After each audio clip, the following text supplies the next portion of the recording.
Hello everyone, Sister Shauna here from Love in the Pot, and welcome to my kitchen.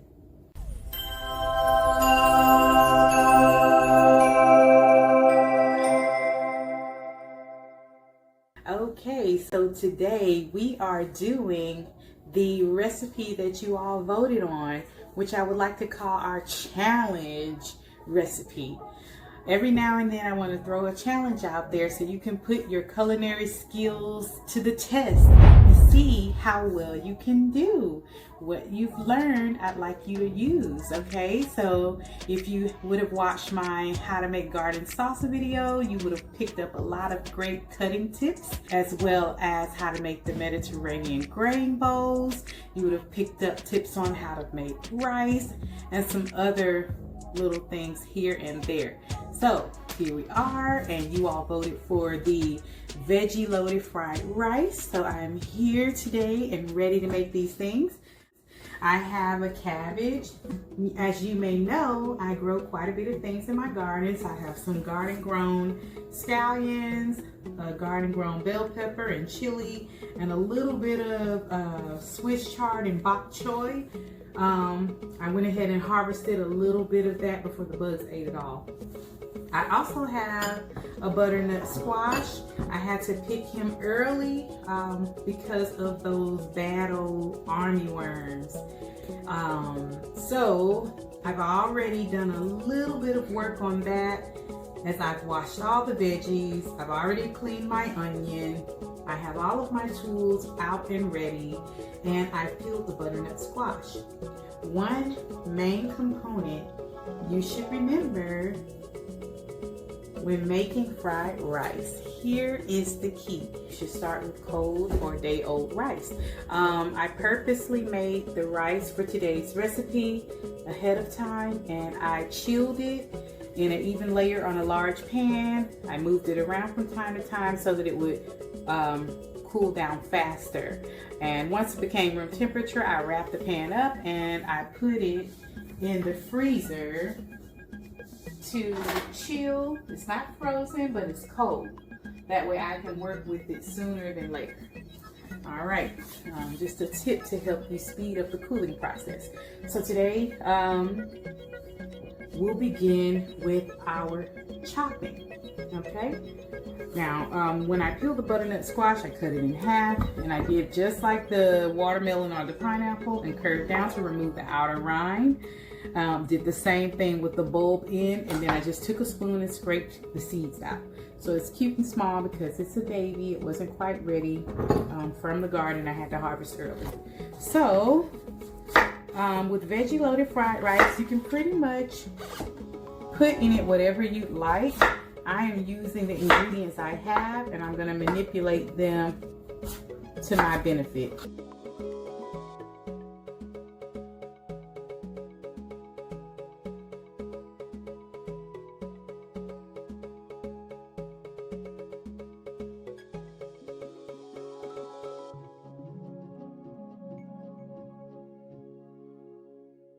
I did actually sharpen my knife today. I don't know what's going on with these things. They're just really sticky.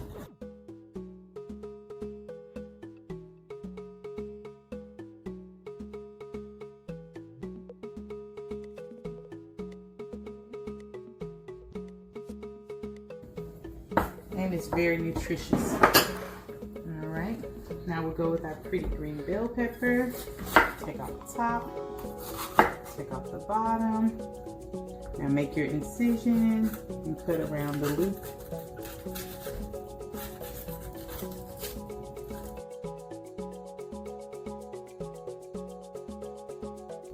The only thing I really like to have when I make fried rice, although you could certainly make it with whatever you choose, I like to have cabbage and peas and carrots and fried egg, scrambled egg. You don't have to have the egg. If you're vegan, you can totally leave that out.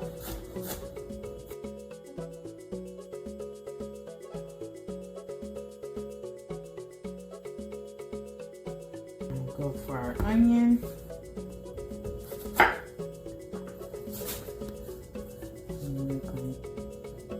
Planks, not going all the way through.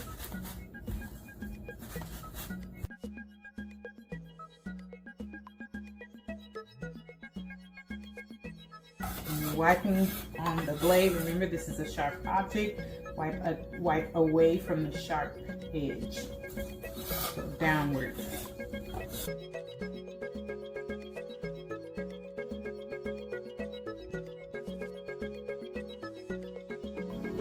While we're doing our veggie prep, I just washed. I'm going to pause for a moment because I made this tea the other day and it was so good. It was just fresh ginger, a nub of fresh turmeric, lemon juice, and I boiled it with honey and a little bit of raw sugar, and it was so good. So I am going to start that, and that'll be a nice drink to accompany the meal. Doesn't have to be perfect because I'm actually going to strain it all out later. I'm going to squeeze about a half a lemon. You can add more later if you need to. You can put the whole thing in there. Add water. Bring this to a boil and then turn it off and let it steep. And you can sweeten it later with honey and raw sugar. Or you can use all honey if you choose to. You can multitask. Think about what takes the longest to prepare. Get that going first. Or you can allow something to cook while you are doing something else. So I have about a half a pot of water here. A nub of ginger sliced. One pinky finger length piece of turmeric. And so far a half a lemon, but I may very well need to add another half. So that's that. Very simple. And that'll be a nice beverage to go with our Asian-inspired meal. All right, so back to it. Now we'll do the garlic last since it's so sticky. We'll deal with our cabbage. And all we're really gonna need is a half. Okay. Cut that down the middle. As you can see, there's the core. I'm going to take my knife on either side to get that core out. And then I will slice it. And I won't have to worry about taking the core out. See here? Pull it out. Now I can cut the whole thing up. Of course, take off any bad leaves.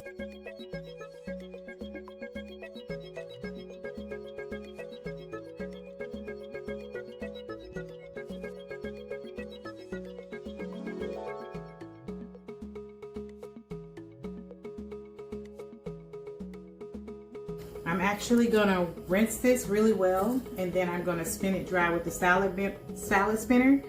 That's an extra step you don't have to take, but I want to control the moisture, and because cabbage already has such a high water content, I don't want it to be stewing. I want it to stir fry. Okay, so now I'm gonna cut up the things from the garden. I have my little baby bok choy. And I know some of it got a little shredded, but it's clean, and I'm not gonna waste it. I am not gonna worry about separating the stems from the leaves because stir frying is a quick cooking process, so everything's gonna cook quick. I'm just gonna cut the stems a little smaller. Perfecto. I think I will keep these separate so I can maintain that beautiful bright green color, because this cabbage is firmer, the traditional cabbage, and will take a little bit longer.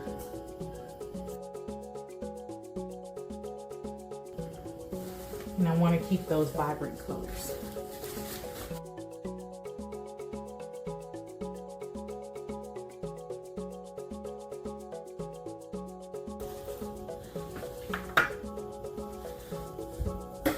I'm working with a pan that's been prepped, as you see. It has a napkin on it to help pull moisture after I wash them and allow them to air dry. And then I'm also, as I'm cooking, I'm going to place the items on the same sheet pan so that they can be cooked in stages. And I can control what cooks how long. Okay, so next we have our scallions. We won't need all of them. We'll just go with about this. And this will be a garnish, really. These are actually from the garden as well.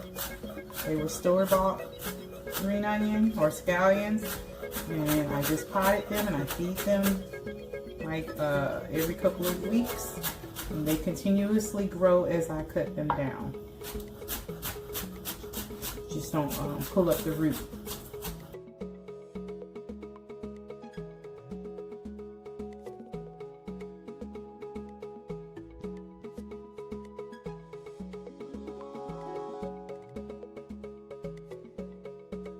Our ginger turmeric tea has not begun to boil just yet.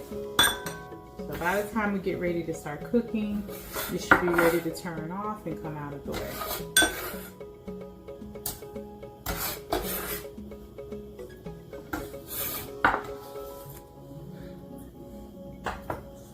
Okay, it's ready for garnish later. At that, we take a little bit of chili. I think I want to use some, give it a little bit of heat, but I won't need much because I did assemble a spice blend and it has a little kick to it. I like to make my own Asian spice blends or my own little spice blends if I can, depending on what's most cost effective. But if you go to a farmer's market, you can often get the spices in bulk.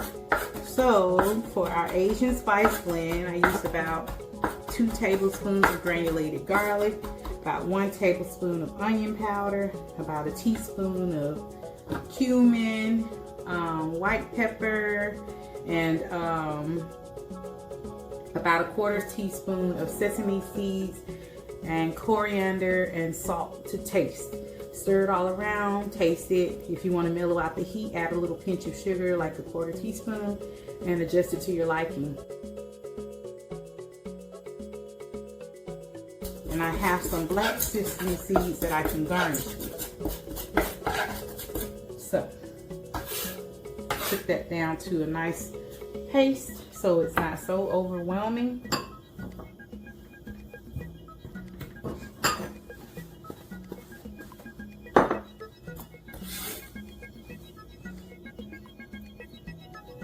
All right, now I like to use fresh garlic as well as granulated garlic. So we'll mix up a little bit of fresh garlic. We'll deal with the rest of that later.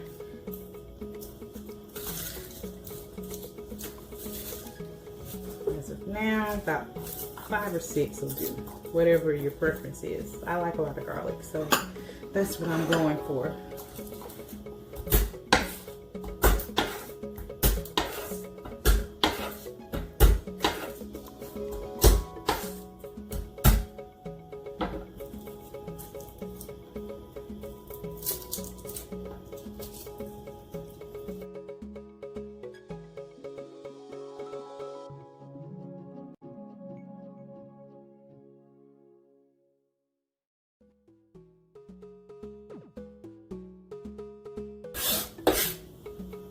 Okay, we're almost done with our prep. You could most definitely help yourself and do this the day before. Get the kids to help. Fun activity to do with the kiddos. And oftentimes if they help make the food, they're more likely to eat the food.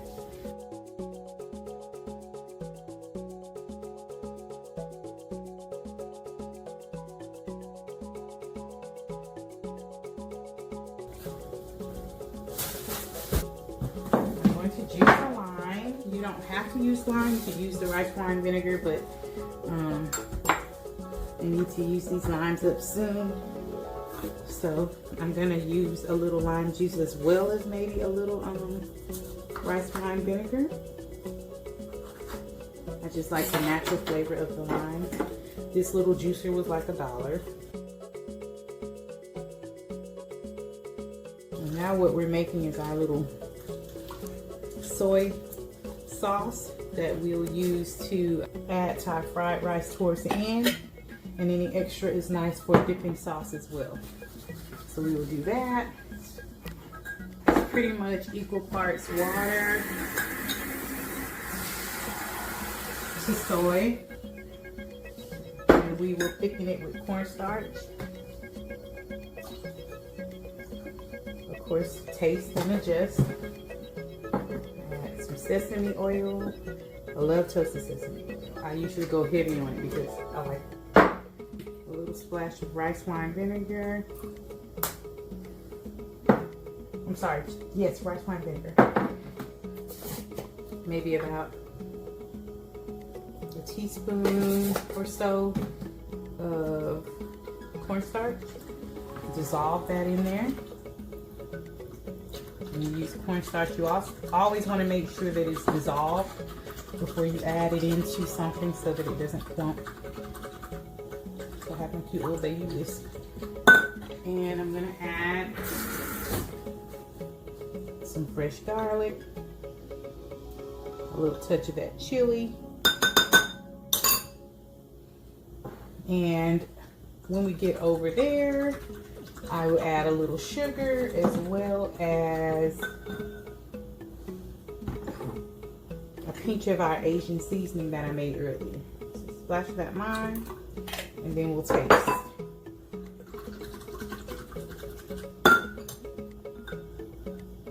No double dipping, okay? Still too salty, so I'm gonna add some more water. Because I added that, I'm gonna add some more cornstarch. That's the beauty of making things yourself.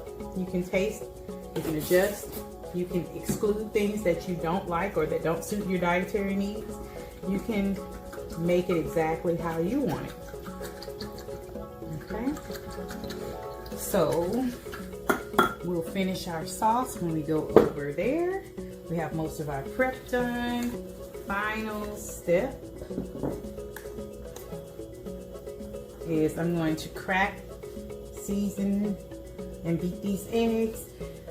Also, I'm going to take a break and come back ready to execute, but I will have my cabbage already rinsed and drained, so we're ready to cook. Okay, so before I even touch those eggs, I'm going to put a little water. I like to put a little water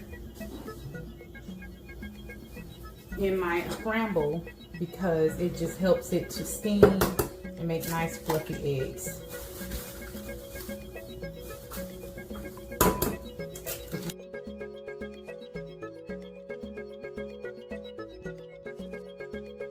If you see things floating around, those are sesame seeds because I used a spice blend. I already made a head.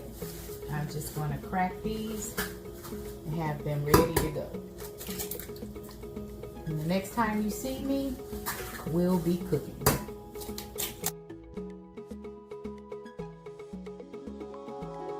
Hey everybody, we're back.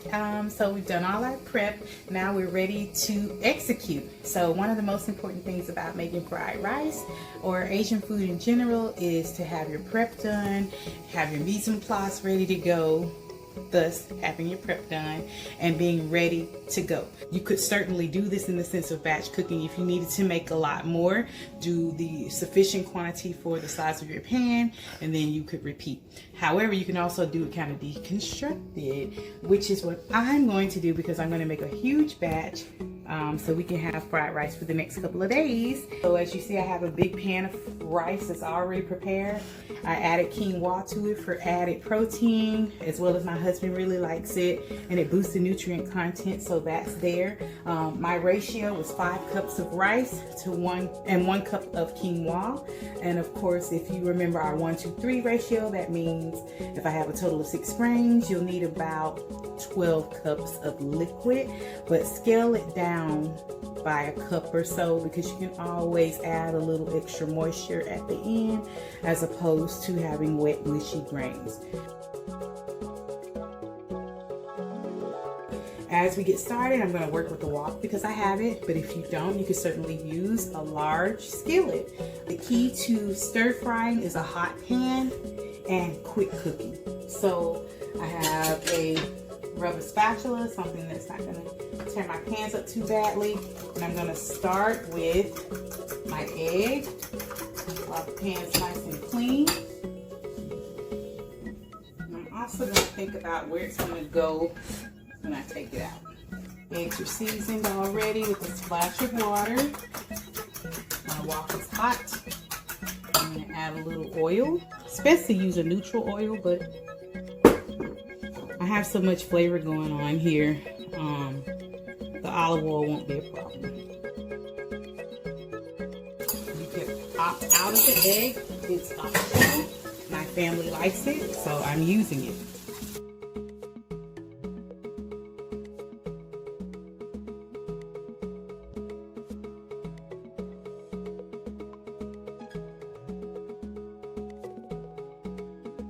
As we go, as we cook, we're gonna put things on this sheet pan here. I'm reducing how many dishes I use, so I will, once I cook that Swiss chard, the pan will be empty and I will continue filling it with the components we're cooking. Now the egg is out, I gave it a quick wipe. You get our pan back hot, and then we will start with our cabbage. Had to think about it. I'll do the Swiss chard last because it's so tender. I'm gonna add a little oil, a little sesame oil. You could certainly add less if you want to, but the oil adds a nice caramelization to help it promote to brown and not just be really wet. But if you're really working on your figure, you can exclude the oil or reduce the oil. Make it your way.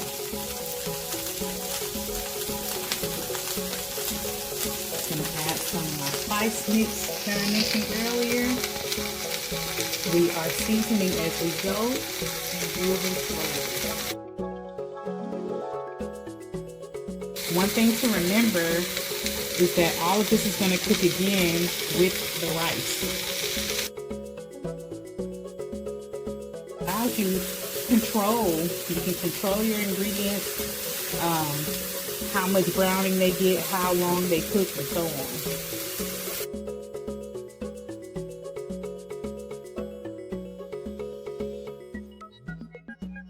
It's called stir frying because you're frequently moving the food around so it doesn't burn, but it's cooking at a high temperature. So that's what we're doing. You can see it's decreasing in volume, but won't be long. Also, while this is happening, I'm going to take my microplane and a little fresh ginger.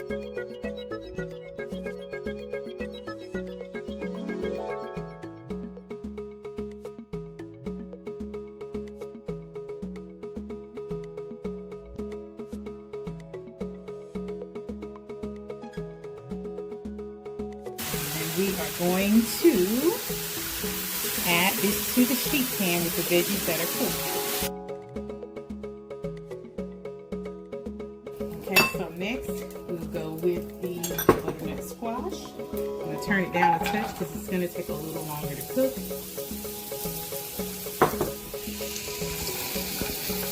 It is veggie loaded, but you could certainly substitute and build it how you like. You could add chopped broccoli, it could be zucchini, it could be whatever you're in the mood for, whatever looks good. So we continuously build flavor. My family likes a little spice, so I added a little more of that chili, but I think I'm going to be careful adding it later so it won't be overwhelming.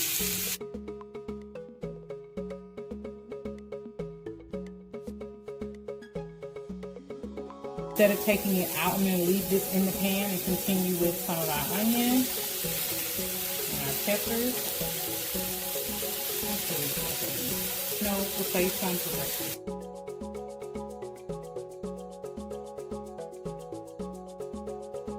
I also have some frozen peas and carrots set aside, probably like a cup and a half or so. So remember, I'm making a large batch, but I won't add that in until the last minute because they're really already cooked.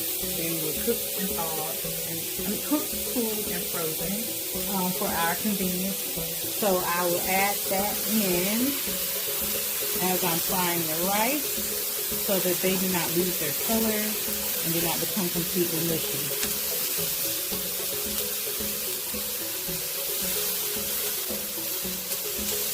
If you find that some parts are cooking too hot, the center is going to be your highest heat, and then up the sides, of course, it's a little less intense.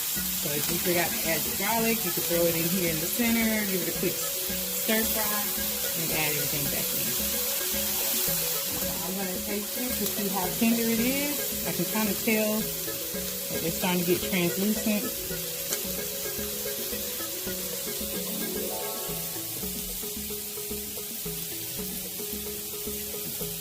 Need more seasoning.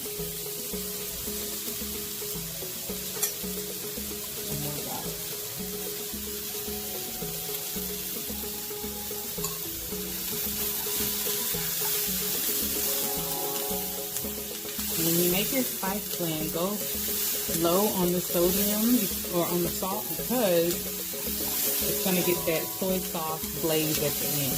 This takes such a while to cook. What I think I'm going to do is take it out for a moment and make a little adjustment and do the Swiss chard. Then remove the Swiss chard and add this back in to finish with the rice because the butternut squash is taking a while to cook because it is a firm vegetable. So this way I am in control and nothing burns.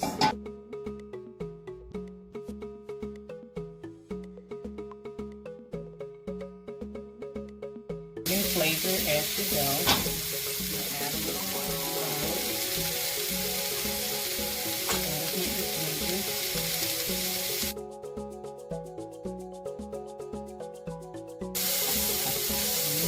That's perfect. So now we can come out. Go back to the pan that has all the veggies on it. Now we can return the butternut squash. I'm going to add a little more oil because it's time to fry the rice. A little sesame oil.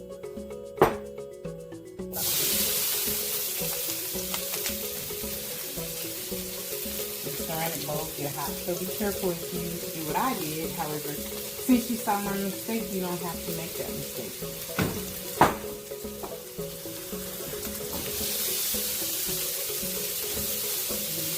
In with the rice.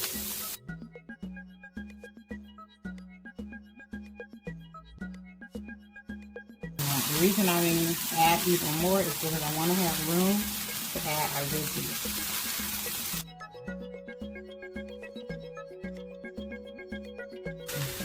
Turn it up now. Let it fry up because this rice is cold.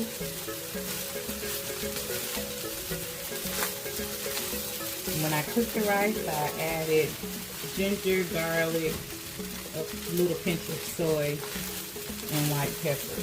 You find white pepper more often in Asian cooking or cayenne as opposed to traditional black pepper.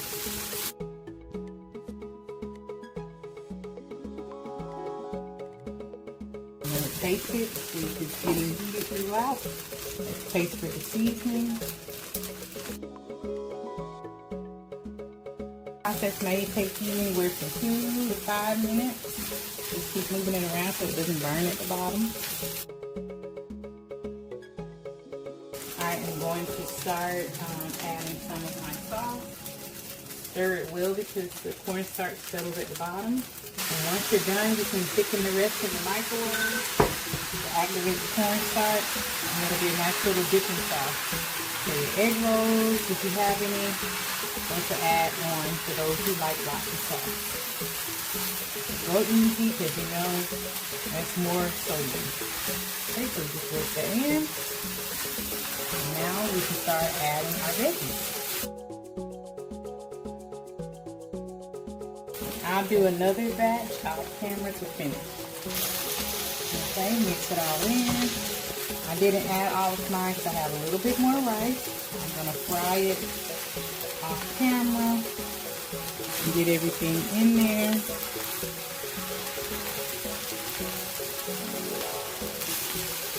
I to make a big batch of this. My family really likes it. Okay, so we're working in all of our beautiful veggies. Now we'll add peas and carrots.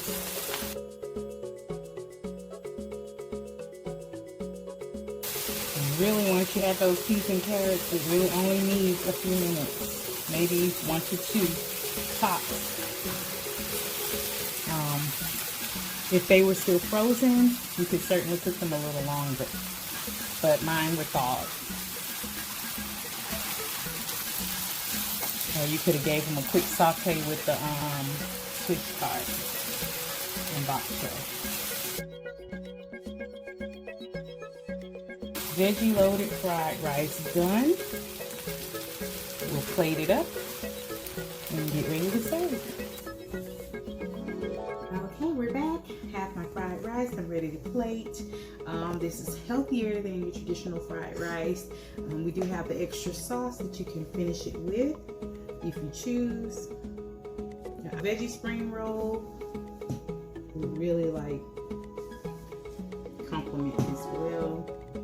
It's got lots of veggies in there. It could truly be like a complete protein because I added that quinoa.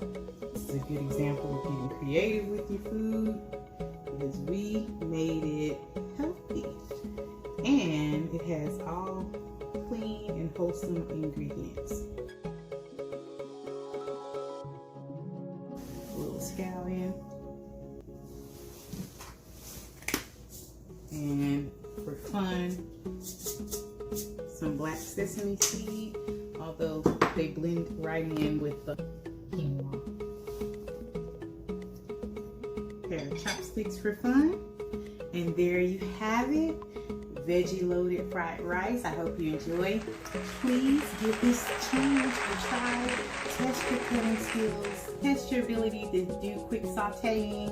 And please let me know how it came out and how you liked it.